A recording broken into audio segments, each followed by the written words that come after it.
마가복음 16장 9절에서 20절까지입니다. 제가 한 절 읽고 여러분이 한 절 읽으시겠습니다. 9절입니다. 예수께서 이레의 첫날 새벽에 살아나신 뒤에 맨 처음으로 막달라 마리아에게 나타나셨다. 마리아는 예수께서 7 귀신을 쫓아내 주신 여자이다. 마리아는 예수와 함께 지내던 사람들이 슬퍼하며 울고 있는 곳으로 가서 그들에게 이 소식을 전하였다. 그러나 그들은 예수가 살아계시다는 것과 마리아가 예수를 목격했다는 말을 듣고서도 믿지 않았다. 그 뒤에 그들 가운데 2 사람이 걸어서 시골로 내려가는데 예수께서는 다른 모습으로 그들에게 나타나셨다.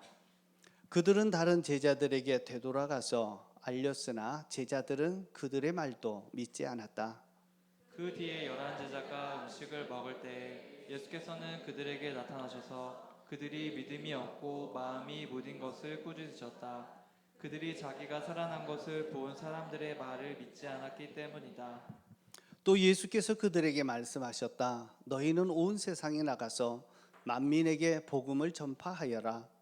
믿고 세례를 받는 사람은 구원을 얻을 것이요 믿지 않는 사람은 정죄를 받을 것이다. 믿는 사람에게는 이런 표징들이 따를 터인데 곧 그들은 내 이름으로 귀신을 쫓아내며 새 방언으로 말하며 손으로 뱀을 집어들며 독약을 마실지라도 절대로 해를 입지 않으며 아픈 사람들에게 손을 얹으면 나을 것이다. 주 예수께서 그들에게 말씀하신 뒤에 하늘로 들려 올라가셔서 하나님 오른편에 앉으셨다. 그들은 나가서 곳곳에서 복음을 전파하였다. 주님께서 그들과 함께 일하시고 여러 가지 표징이 따르게 하셔서 말씀을 확증하여 주셨다. 아멘. 마가복음이 이제 오늘로서 이제 마무리 되어집니다. 보니까 한 1년 반 정도 마가복음을 쭉 보면서 이 속에서 역사하셨던 하나님 또 예수님의 모습들 또 감동받고 따라가게 해 주셨던 것 같습니다. 마가복음을 마무리하면서 강조하시는 분은 바로 부활하신 예수님이십니다. 기독교 신앙의 기초는 예수님의 부활입니다. 우리가 예수님을 믿는다고 고백할 때 예수님께서 죽은 자 가운데서 살아나셨다는 것을 고백하는 것이 믿음의 아주 중요한 내용임을 바울은 얘기하고 있습니다. 로마서 10장 9절에 보면 이렇게 소개합니다. 당신이 만일 예수는 주님이라고 입으로 고백하고 하나님께서 그를 죽은 사람들 가운데서 살리신 것을 마음으로 믿으면 구원을 얻을 것입니다. 우리가 신앙 고백하면서 예수님을 믿는다고 할 때 2가지가 필요합니다. 하나는 입으로 예수님은 나의 주인입니다라고 사람들 앞에 당당하게 고백하는 것 한 가지. 그렇게 고백하는 믿음의 내용이 뭐냐 하면 마음속에 확실하게 믿는 것인데 하나님께서 죽은 사람들 가운데서 예수님을 다시 살리신 부활을 믿는 것을 얘기합니다. 그래서 부활은 우리 신앙의 중심이고 핵심입니다. 부활을 믿지 않고서는 구원받을 수 없습니다. 부활을 믿지 않고서는 신앙의 위력과 신앙의 축복과 풍요를 누리지 못합니다. 근데 많은 분들이 부활의 주님을 믿기를 어려워하고 있습니다. 여러분, 예수님의 부활이 사실로 믿어지십니까? 잘 소리가 안 나요. 옆 사람한테 한번 물어보십시오. 당신은 예수님의 부활이 믿어지십니까? 혹시 오늘 예배를 드리면서 부활이 잘 믿어지지 않는 분들이 계시다면 너무 염려하시지 않으셔도 됩니다. 왜냐하면 예수님의 제자들도 예수님의 부활을 잘 믿지 못했습니다. 오늘 본문에 보면 부활하신 예수님께서 나타나셔서 만나주셨던 3부류의 사람을 말씀합니다. 첫 번째는 막달라 마리아입니다. 막달라 마리아가 무덤에 찾아갔다가 천사들이 예수님은 살아나셨다는 것과 제자들에게 가서 알려라, 갈릴리에서 다시 만나자라고 하는 말을 듣고 곧바로 순종합니다. 순종하면서 제자들에게 가서 예수님이 살아나셨다는 것과 그리고 자기가 직접 목격했다는 것을 알려줍니다. 그런데 이 목격은 천사들의 그 소식을 듣고 부활을 전하기 위해서 달려가던 이 막달라 마리아는 부활의 주님을 경험하게 되어집니다. 그런데 그 소식을 들었던 제자들은 예수님의 부활을 믿지를 못했습니다. 자, 그리고 그 소식을 들었던 두 명의 제자가 실망을 해서 자기 고향으로 내려가고 있는 장면이 12절에서 13절에 나타나는데요. 자, 이 본문은 누가복음 24장 13절 이하에 보면 아주 자세하게 설명을 해줍니다. 실망하면서 힘없이 내려가고 있는 그들에게 한 사람이 나타나서 같이 하루 종일 동행을 하게 됩니다. 그분이 예수 그리스도 부활하신 예수님이셨는데 그 제자들은 그 함께 동행하는 사람이 예수님이라는 사실을 모르고 있습니다. 그리고 저녁이 되어서 이제 방에 들어가서 식사를 하면서 음식을 나누실 때 예수님께서 떡을 떼어서 그들에게 축복하시고 주실 때 그분들이 영적인 눈이 열려서 자기와 함께 동행하고 지금 음식을 드시고 계셨던 그분이 바로 부활하신 주님이라고 하는 사실들을 발견하게 됩니다.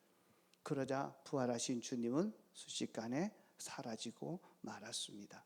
자, 그 뒤에 이들은 가던 길을 멈추고 다시 제자들이 있는 곳으로 되돌아가서 자기들이 부활하신 예수님을 만났다라고 그들에게 증언합니다.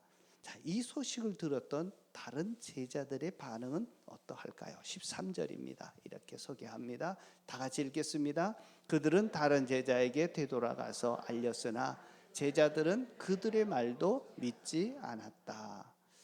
자, 예수님의 제자라면 두 번씩이나 예수님을 부활의 예수님을 만났다라고 하는 이 소식을 전해 들었더라면 분명히 믿을 것 같은데 그들도 믿지를 못했습니다. 자, 이렇게 부활의 주님을 믿지 못하는 것, 자, 이것은 제자들에게도 부활의 주님을 믿는다는 것이 얼마나 어려운지를 알게 되어집니다. 자, 오늘 이 제자들의 모습을 보면서 예수님의 부활을 믿지 못하는 것, 제자들도 그랬으니까 당연하구나. 자, 그러니까 내가 믿지 못하는 것도 당연하다 이렇게 생각하셨던 분들 계시다면 그렇게 생각하지 마시기를 바랍니다. 자, 오늘 부활하신 주님이 이 두 사람을 통해서 또 증언하는 사람들의 얘기를 들으면서 그들이 믿게 되는 것이 얼마나 소중한지를 알려줍니다. 혹시 부활의 주님을 믿어지지 않고 정말 이것이 내 신앙 고백의 핵심으로 자리 잡고 있지 않는 분들이 계시다면 예수님의 부활하신 예수님이 오늘 이 시간을 통해서 다시 만나시고 확인하시고 고백하시는 여러분들 되시기를 주의 이름으로 축복합니다. 여러분 부활의 주님을 믿으십니까? 어떻게 부활의 주님을 믿으십니까? 자, 오늘 보면 주님께서 부활의 주님을 믿는 방법을 소개하는데요. 어떻게 소개하냐면 부활을 경험했던 자들이 전해준 그 말을 듣고 믿는 사람들이 믿음이 있는 사람이고 구원받은 사람입니다. 자, 그래서 예수님께서는 부활을 증거하고 그것을 전하는 이런 일들에 대해서 굉장히 중요하게 생각합니다. 부활의 주님을 고백할 때 이분이 바로 우리 신앙의 중심이다라고 하는 것입니다. 예수님을 믿지 못했던 자들이 예수님을 전해줄 때 그들은 반드시 예수님을 만나는 것을 보게 됩니다. 오늘 막달라 마리아가 예수님이 부활의 주님을 만나지는 못했지만 그 소식을 듣고 달려가다가 순종하던 가운데 예수님이 직접 나타나셔서 부활하신 주님을 만나게 됩니다. 그래서 부활의 주님을 만나는 것은 내가 열심히 부활하신 주님이라고 증거할 때, 순종하고 있을 때 부활의 주님이 나타나셔서 나를 만나 주시고 정말 지금도 살아계신 주님이시라는 사실을 우리에게 알게 해 주십니다. 또 하나는 부활의 소식을 전해 들었던 그 사람들에 대해서 예수님께서 찾아가십니다. 부활의 소식을 들었던 사람에게 직접 찾아가셔서 예수님 부활하신 주님이라는 것을 그들에게 보여주시고 알게 하시고 체험해 주시는 일들입니다. 14절을 한번 보십시오. 이렇게 소개합니다. 다 같이 읽겠습니다. 그 뒤에 11 제자가 음식을 먹고 있을 때 예수께서는 그들에게 나타나셔서 그들의 믿음이 없고 마음이 무딘 것을 꾸짖으셨다. 그들이 자기가 살아난 것을 본 사람들의 말을 믿지 않았기. 그래서 제자들에게 찾아가서 그들에게 두 가지를 책망하십니다. 하나는 믿음이 없는 것, 또 하나는 마음이 무디어진 것에 대해서 책망하셨는데, 그 이유가 뭐냐 하면 자기가 살아난 것을 본 사람들의 그 말을 믿지 않았기 때문에 그렇다라고 합니다. 이 세 번째 거는요, 부활의 소식을 전해 들었음에도 불구하고 그들이 부활의 주님을 믿지를 않았습니다.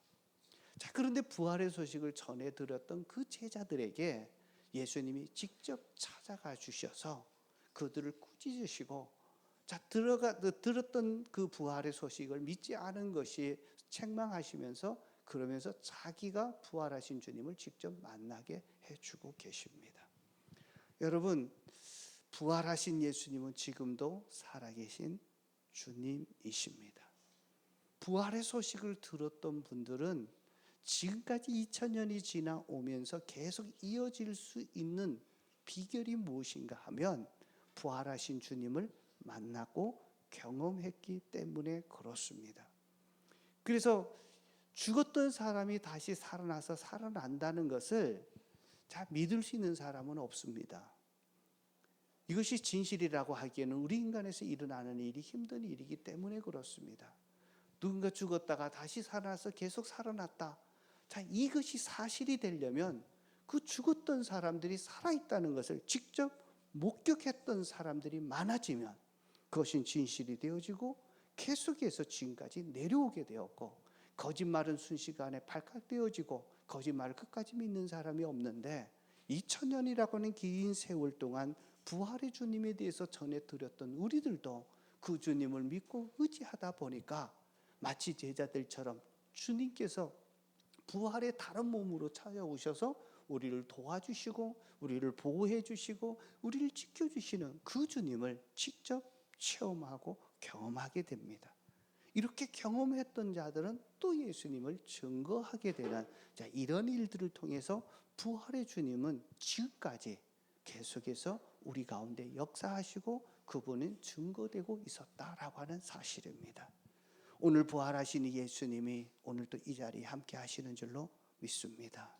제가 부활에 대한 예수님이 선포되는 그 순간 죽으신 하나님이 아니라 살아계신 주님이라고 하는 사실들을 우리가 다시 한번 확인하고, 이제 우리의 삶 속에서 그 부활의 주님을 체험하고 경험함으로 예수님은 정말 살아계셨다, 그렇게 증언할 수 있는 내 믿음의 고백이 되시기를 주의 이름으로 축복합니다.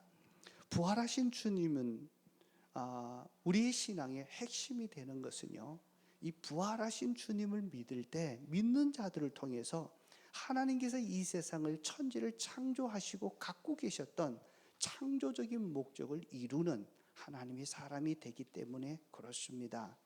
자, 예수님께서 하나님께서 우리를, 천지를 창조하셨을 때 모든 만물을 만들어 놓으시고 보시기에 좋았더라 하시면서 기뻐하셨습니다. 특별히 사람을 만드시고 사람을 보시고는 보시기에 심히 좋았더라라고 말씀합니다.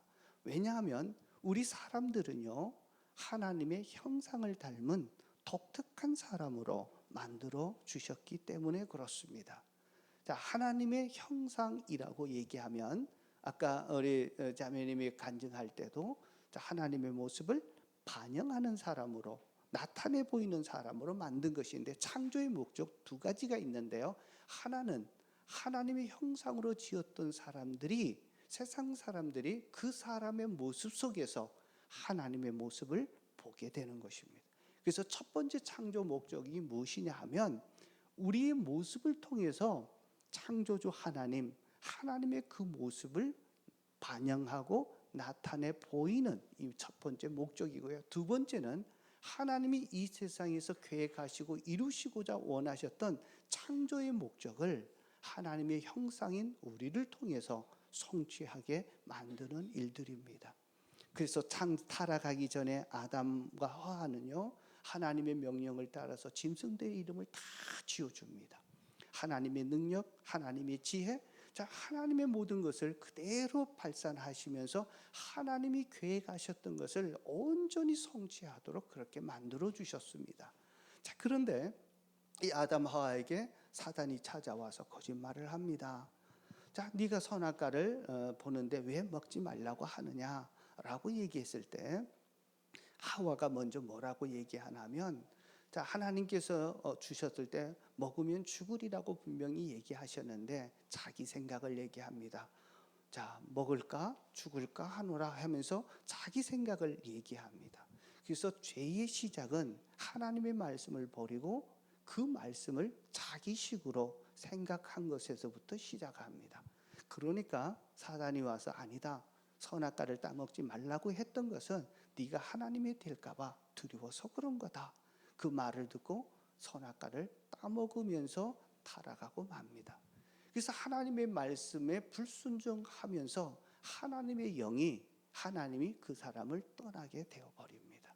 하나님이 없는 인생에게 나타나는 몇 가지 증상들이 있는데요. 첫 번째가 두려움입니다. 그들이 두려워요. 두 번째는 수치심입니다. 그래서 자기의 보니까 자기의 알몸들이 드러납니다. 부끄러운 부분이 드러납니다. 그래서 나뭇잎을 가지고 자기의 옷을 해 입히십니다. 자, 그러나 그것은 곧 마르게 되고 또 수치는 또 드러나게 되어 있습니다. 외로움, 두려움, 염려와 근심이 많게 되고 결국 하나님이 없는 인생에게는 죄를 지었던 사람의 마지막은 죽음인데요. 죽게 되어 있는데 이 죽음은 우리의 질병을 가져오게 되고 우리 사람들이 그렇게 잘못됨으로 인해서 이 땅도 저주를 받아서 결국은 우리가 원하는 대로 이뤄내지 못한 채 사고가 일어나고 여러 가지 기후변화들이 일어나면서 우리에게 고통과 악을 주고 있는 사실입니다. 자, 하나님은 인간의 타락으로 인해서 하나님의 형상을 닮은 인간의 타락으로 하나님은 그를 떠나버렸고 그리고는 사단이 그를 지배하고 통치함으로 인해서 억압된 그냥 고통의 삶들을 살고 있는 그 모습을 보시면서 그 인간을 포기하지 않으셨습니다. 그리고 세상을 포기하지 않았습니다. 하나님께서 창조 목적을 이루신 그것을 또다시 이루시기 위해서 아브라함을 선택하셨습니다. 아브라함을 선택하셔서 많은 사람들에게 축복의 통로가 되게 해서 하나님이 누구인지를 알려주게 만들었고 하나님의 풍성한 복을 그 모든 사람들이 누리게 하셨습니다. 그래서 그의 후손이었던 이스라엘 백성들과 다시 언약을 맺으면서 제사장 나라로 만드셨습니다. 그 이유는 믿지 않는 수많은 민족들에게 하나님이 누구인지 알려주고 하나님의 복을 그들도 누리며 살게 만들었습니다. 그런데 이스라엘 백성들은 하나님이 약속하셨던 가나안 땅에 들어가자마자 결국 하나님을 버리고 우상을 섬기기 시작했고 결국은 하나님을 등지고 말았습니다. 자, 그럼에도 불구하고 하나님은 결코 사람들을 포기하지 않았습니다. 그래서 선지자를 보내서 많은 사람들에게 돌아오라고 다시 한번 회개의 메시지를 증거합니다. 그럼에도 불구하고 이스라엘은 망하게 되었고 이제는 노예로 잡혀가서 포로로 살게 되는 비참한 삶이 되었다는 것, 이스라엘 나라를 통해서 우리에게 교훈해 주시는 것입니다. 주님께서 하나님께서 포기하지 않았다는 것은 하나밖에 없는 독생자 예수님을 이 땅에 보내셨던 사건입니다. 예수님께서 이 세상에 오셔서 하나님이 어떤 분인지를 정확하게 나타내 보이셨고 주님께서 이 땅에 창조 때 갖고 계셨던 그 계획을, 창조의 목적을 정확하게 성취해 나가시고 어떻게 이루어야 될지를 우리에게 보여주셨습니다. 그분이 우리의 구원자가 되어지고 그리고 창조 목적을 이루기 위해서는 예수님이 하셨 두 가지 사건이 있는데 하나는 십자가의 죽으심입니다. 우리의 죄의 문제를 해결하시고 구원해 주셨습니다. 그리고 예수님이 다시 살아나심으로 하나님의 능력으로 그동안 갖고 계셨던 하나님의 창조의 목적을 우리를 통해서 성취하기를 원하는 것입니다. 이 시간 하나님의 꿈이 이루어지지 못했는데 예수님이 그 모형을 보여주셨다면 예수님을 따라가는 그리스도 안에서 믿는 우리들이 부활의 신앙을 갖고 있는 자들을 통해서 창조의 목적을 이루어 가신다라고 하는 것이 성경 전체의 메시지입니다. 그래서 부활은 이 마지막 시대에 하나님이 이 세상을 창조하셨을 때 그 창조의 목적을 온전히 이룰 수 있는 핵심이고 믿음이요 능력이다라고 하는 것입니다. 죽음의 권세를 이기셨던 하나님의 이 능력이 부활의 주님을 통해서 증명되기 때문에 그렇습니다. 그래서 부활하신 예수님은 자기를 믿지 않는 제자들에게 위대한 사명을 하나 가지를 말씀을 하시는데 15절입니다. 15절을 한번 보겠습니다.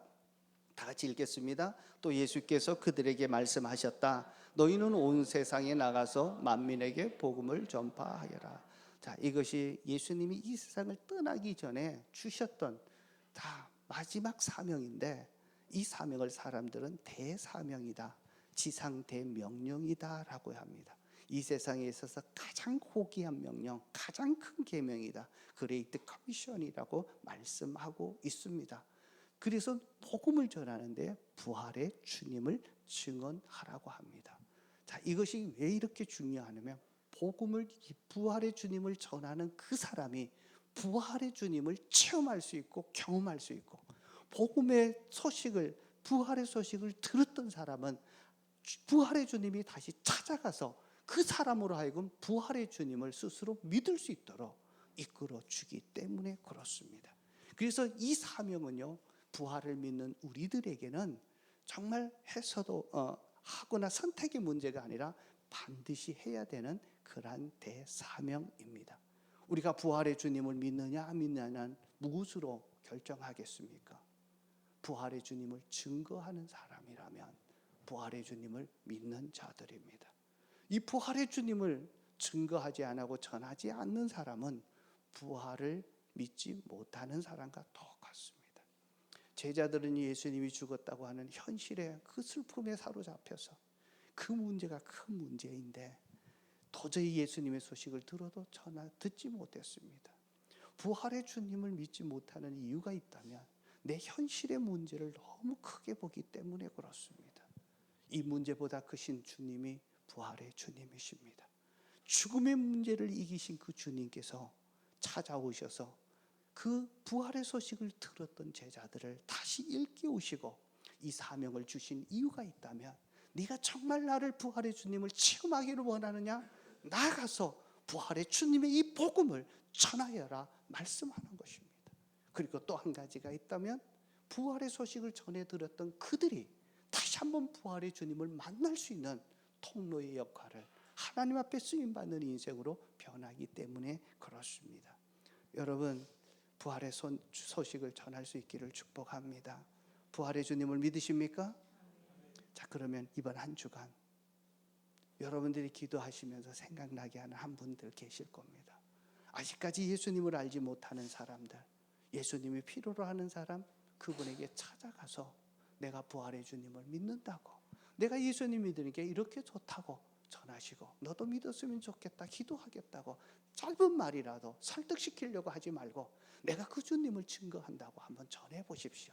그러면 내가 전하는 그 사람은 부활하신 주님이 머지않아 그 마음을 움직이시고 복음을 듣도록 하시고 예수님을 믿는 사람으로 바꿔주실 것입니다. 자, 그러면 이 복음을 전하는 자들에게 주님은 그냥 전하라고 하지 않고요 4가지를 약속하십니다. 부활을 전할 때 주님이 행하셨던 그 모든 능력들을 우리가 행할 수 있는 은혜를 주시는데 이 4가지 약속인데요. 첫 번째는 뭐냐 하면 자 17절에서 18절이 그 4가지입니다. 뭔지 한번 찾아보시면 좋겠는데요. 한번 같이 읽겠습니다. 믿는 사람에게는 이런 표적이 따를 터인데 그들은 곧 내 이름으로 귀신을 쫓아내며 새 방언을 말하며 손으로 뱀을 집으며 독약을 마실지라도 절대로 해를 입지 않는다. 아픈 사람에게 손을 얹으면 나을 것이다. 여기에 네 가지가 있습니다. 자, 첫 번째가 뭐냐 하면 첫 번째 귀신을 내쫓고 굴복시키는 권세입니다. 이 권세는 예수님만 행사할 수 있는 능력입니다. 자, 우리 인간이 정말 이렇게 타락하고 비참해지고 정말 삶 속에 어렵게 저주 같은 삶을 하고 결국은 죽음 앞에 굴복할 수밖에 없는 이러한 초라한 삶을 살 수밖에 없었던 이유가 우리를 지배하고 있던 사단의 지배입니다. 그래서 예수님께서 오셔서 귀신을 내어 쫓으셨던 그 일은 하나님의 통치가, 하나님의 나라가 이 땅에 이루어졌음을 선포해 주는 일들입니다. 그래서 우리를 사로잡고 있었던 악한 세력들이 결박당하지 않고 예수 이름 앞에서 굴복당하지 않고서는 진정한 삶의 변화가 없기 때문에 제일 먼저 귀신을 쫓아내는데, 그것은 주님이 하셨던 그 막강한 권세를 부활의 신앙을 믿는 우리들에게 그대로 전수해 주셔서 우리도 예수 이름으로 귀신을 쫓아낼 때 그들이 묶임을 당하고 쫓겨가고 잠잠하게 될 것이라고는 영적인 강력한 파워를 우리에게 주신다는 약속입니다. 부활의 신앙을 믿으십니까? 이 막강한 권세가 우리에게 주어졌음을 믿으시기를 축복합니다. 그래서 삶에서 내 힘으로 도저히 이해되지 않고 꼬였던 문제에 대해서는 배후에 우리를 잡아 있는 어둠의 세력들, 악한 마귀의 세력들, 사단의 세력들이 보이지 않는 가운데 우리를 틀어놓았던 그들의 활동들을 예수 이름으로 결박할 때 문제들이 쉽게 풀려지는 것들을 보게 될 것입니다. 그것이 경제적인 문제이든 질병의 문제이든 관계의 문제이든 계속해서 일어난 사고의 문제이든 배후에 우리의 삶을 고통스럽게 만들고 비참하게 만들려고 했던 사단의 세력들이 먼저 결박을 당하고 그들이 쫓겨나갈 때 하나님의 진정한 축복들이 통치가 이루어지기 때문에 그렇습니다. 첫 번째 이 약속을 행사할 수 있는 자 되기를 축복합니다.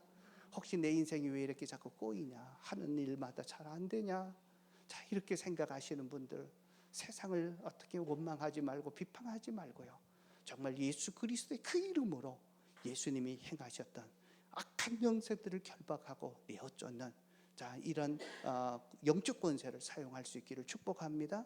자, 두 번째는 새 방언을 말하는 것인데요. 자, 새 방언을 말하는 것은 무엇이냐면 부활하신 주님께서 부활을 승천하시고 난 이후에 우리에게 주신 선물이기도 합니다.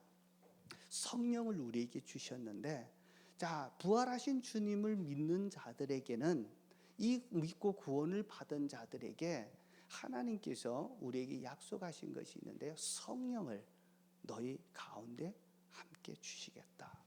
그래서 성령님, 예수님을 믿는 자들은 믿는 그 순간, 영접하는 그 순간 예수님의 영이, 하나님의 영이신 성령님이 내 안에 들어오셔서 영원히 거주하시게 되어집니다. 그래서 이 성령님께서 자 우리들에게 임했을 때 나타난 현상이 뭐냐면 방언이었습니다.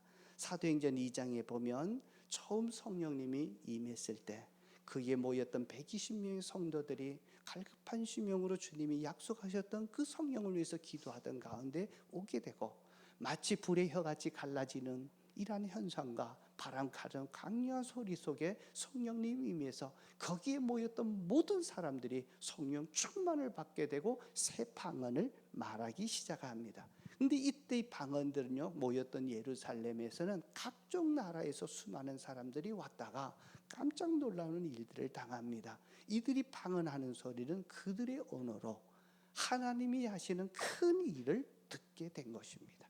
방언을 얘기한다는 것은 하나님이 하시는 큰 일을 선포하는 일입니다.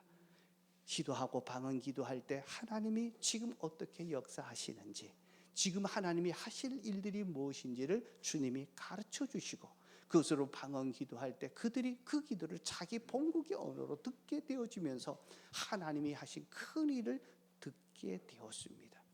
여러분, 하나님이 하시는 일들이 내 주변에서 어떤 일을 하고 계시는지 보기를 원하고 듣기를 원하십니까? 여러분들 입술로 말하려면 기도하시면 됩니다. 그때 방언의 은사를 주신 겁니다. 하나님이 주신 은사들을 무시하거나 그것을 하찮게 여기는 것은 하나님을 하찮게 여기는 것입니다. 그래서 새 방언을 얘기하는데 방언으로 기도하셨던 분은 이번 한 주간 또 기도 시작하시면서 하나님께서 하실 일들을 보여주실 때 그것을 말로 선포하시면 되어집니다. 그래서 부활하신 주님을 믿을 때 두 번째 주신 것은 하나님이 하신 일들을 기도하는 그들에게 보여주시고 그들이 선포되어질 때 주님이 그것을 통해서 일하시겠다고 하는 약속을 주십니다. 참 대단한 약속이죠. 세 번째 약속이 무엇이냐 하면 하나님의 특별한 보호하심이 있다는 겁니다.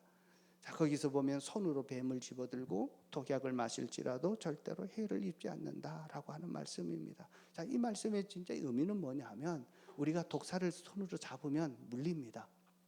물리게 되면 독의 해를 받게 되어 있습니다. 자, 그러면 독약을 마시면 그 독약이 우리 몸속에 들어가게 되면 우리 몸이 망가지고 해로워질 수밖에 없습니다. 정말 해를 받을 수밖에 없는 그 상황 가운데서 부활하신 주님께서 특별히 우리를 보호하시고 지켜주시겠다고 하는 약속들입니다. 여러분, 하나님의 약속들을 믿으십니까? 부활의 주님을 믿게 되면 사고가 났는데 정말 기가 막히게 정말 하나님께서 유지할 수 있도록 보호해 주셨다고 많이들 고백합니다. 내가 몸에 병이 걸려도 하나님이 지켜주십니다. 이제 부활의 주님을 믿을 때 하나님께서 내 생명을 지키시고 내 건강을 지키시고 내 삶을 지켜주셔서 정말 하나님 품에 안길 때 온전히 안길 수 있도록 지켜주시는 분이 하나님이십니다. 특별한 보호가 있습니다. 우리 옆에 분에게 말씀하십시오. 부활의 주님을 믿으시면 그 부활의 주님이 당신을 보호하십니다. 네. 자, 믿으십니까? 예, 그 다음에 네 번째 축복인데요. 네 번째 축복이 제일 저는 큰 축복이라고 생각합니다. 자, 네 번째 축복은요, 뭐냐 하면 창조의 목적대로 쓰임받는 하나님 앞에 쓰임받는 인생이 되는 것입니다. 그것이 뭐냐면 아픈 자들에게 손을 얹은 즉 나으리라.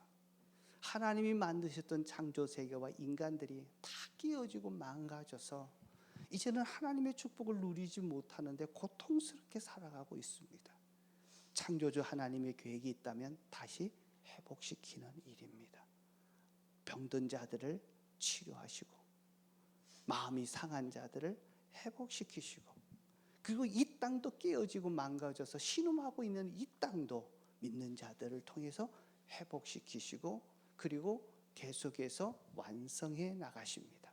계시록에 보면 더 이상 죽음도 없고 아픔도 없고 눈물도 없고 고통이 없는 그리고 온전한 상태 주님이 통치가 이루어질 때 마지막 모습인데 그 완성의 모습으로 부활을 믿는 자들을 통해서 그 일을 행하신다는 것을 말씀하고 계십니다. 우리 인생 중에 하나님 앞에 쓰임받는 인생 이보다 더 큰 복이 어디 있을까요? 오늘 말씀을 듣는 저와 여러분들이 하나님의 손에 붙들림 받고 그리고 부활의 그 능력으로 하나님이 이 세상을 회복하고 사람들을 다시 구원하는 그 일에 쓰임받아지기를 축복합니다.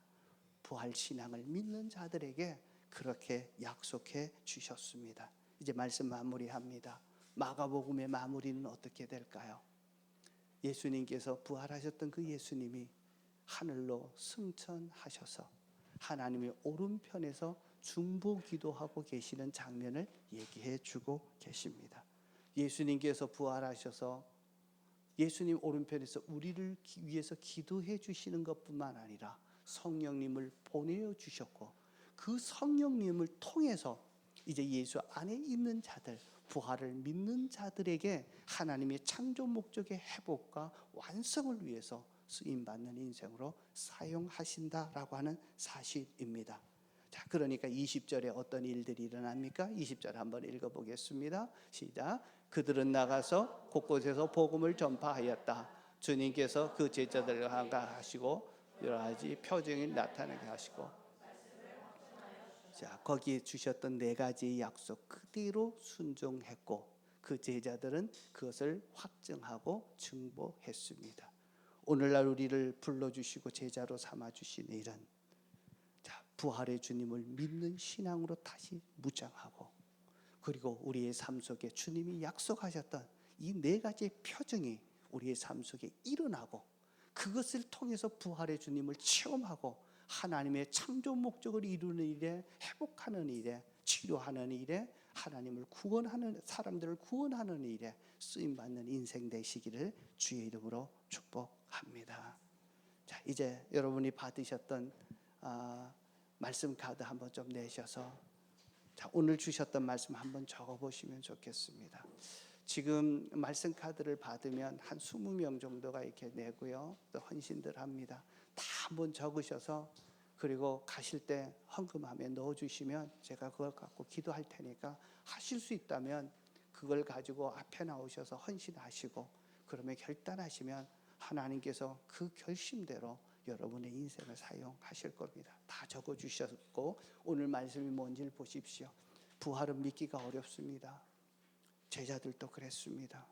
그러나 부활을 경험했던 자들이 부활의 주님을 증거할 때 부활의 주님을 체험할 수 있었고 그 소식을 들었던 사람들에게 부활의 주님이 지금도 살아계시기에 찾아 계셔서 부활의 주님이시라는 것을 경험하게 해주십니다.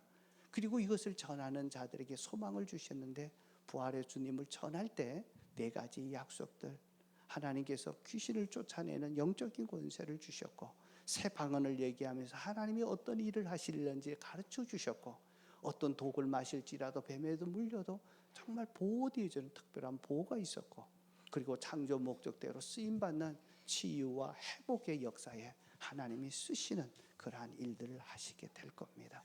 제자들이 그 말씀을 듣고 그대로 순종하며 그 역사와 표정을 보았듯이 오늘 이 시대 살아계신 부활의 주님을 증거함으로 그것을 나타낼 수 있었으면 좋겠습니다.